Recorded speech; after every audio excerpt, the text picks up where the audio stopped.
민수기 11장 1절에서 15절 말씀 교독합니다. 오늘 말씀은 이스라엘 백성이 광야에서 진행하는 중에 원망하는 것을 내용으로 하고 있습니다.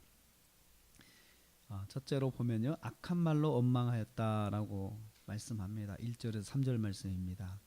백성이 악한 말로 원망하네, 이렇게 기록되어 있습니다. 이 말은 자기들끼리 괴로워하며 불평하는 소리를 서로 말했다는 것입니다. 서로 불평을 한 거죠. 그 속에서 그렇지, 맞아, 그래, 그는 서로 이제 불평하면서 불평을 낳는 거죠. 이 소리를 여호와께서 들으셨다 했습니다. 그래서 경노하셨습니다.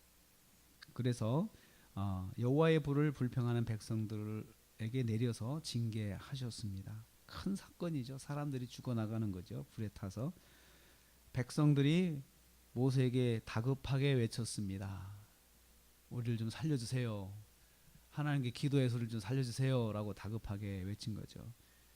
모세가 여호와께 기도하자 징계가 중단되었습니다.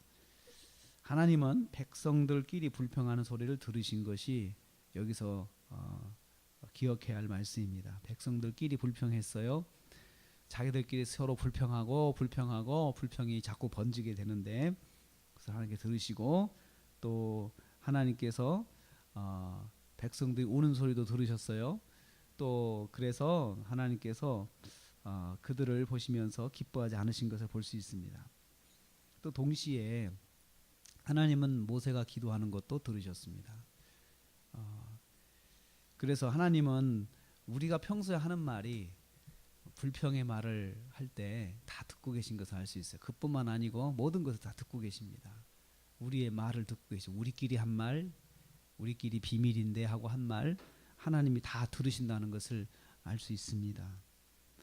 4절에서 9절 말씀 보면 다시 울며 불평했다라고 말합니다. 하나님께 큰 징계를 받았잖아요. 불로 징계를 받았는데 다시 또 불평을 합니다. 이번에는 백성들이 먼저 불평한 건 아니고 출애굽 때 동행했던 다른 민족들이 먹는 음식에 대해서 강하게 불평을 쏟아냈고, 그리고 그 불평을 듣고 나서 이스라엘 백성들이 동조를 하기 시작했습니다.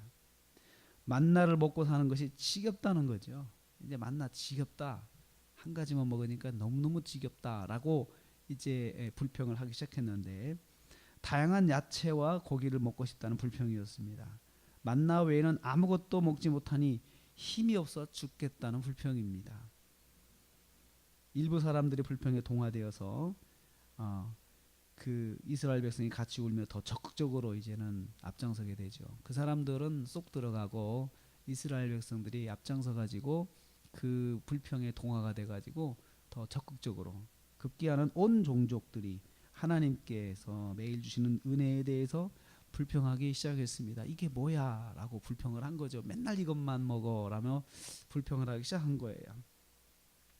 처음에 불평했던 사람들은 사람들 속에 섞여서 보이지 않고 거기에 동화된 사람들이 이제 불평을 하기 시작하게 된 것입니다.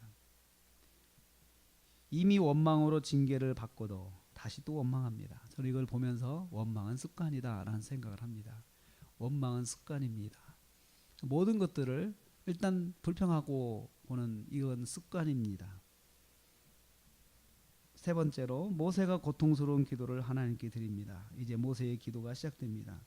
백성들이 우는 소리를 듣고 모세도 물론 기뻐하지 않죠.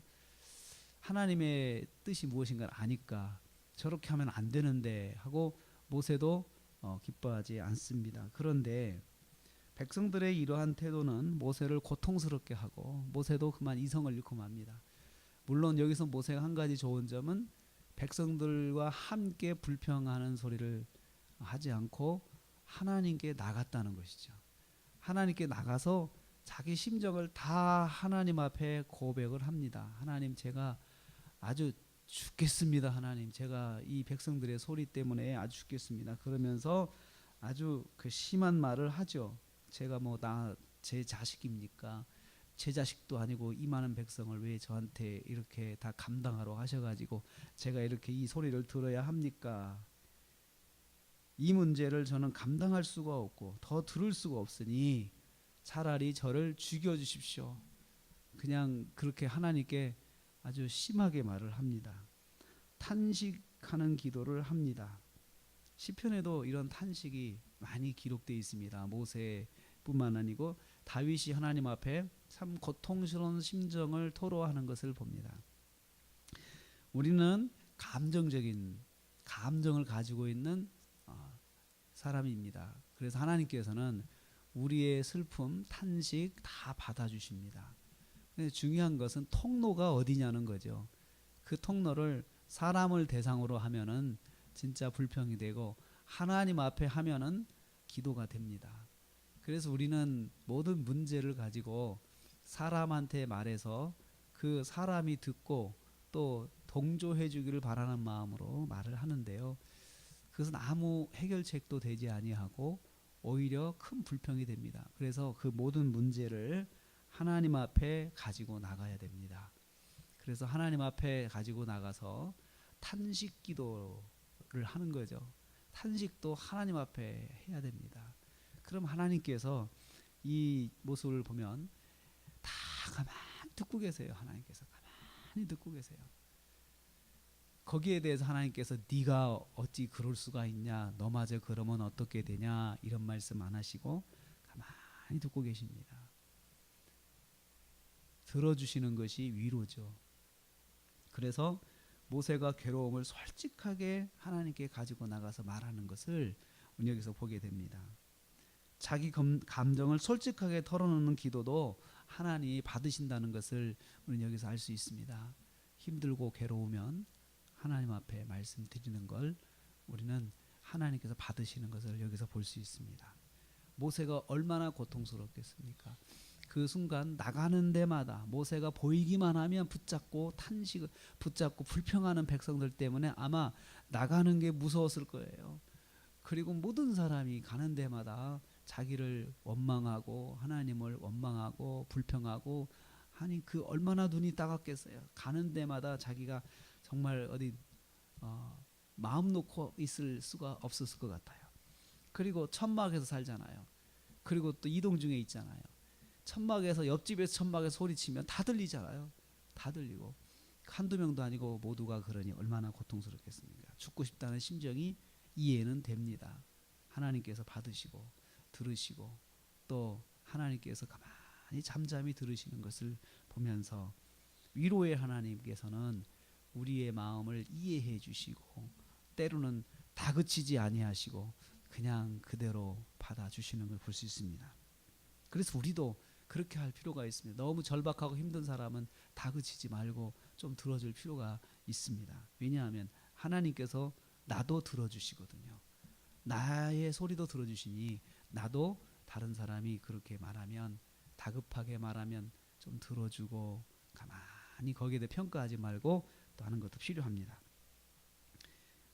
저는 오늘 말씀을 통해서 하나님께 우리가 살다 보면 불편하고 힘든 것이 왜 없습니까? 있을 때 그걸 하나님께 가지고 나가야 돼요. 사람들끼리 말을 하면 불평이 되고 하나님께 말씀드리면 기도가 됩니다. 그래서 그렇게 하는 습관이 영적인 습관이 필요하다라는 생각을 합니다. 오늘 하루를 사시면서 혹시 어렵고 힘들고 불편한 게 있으십니까?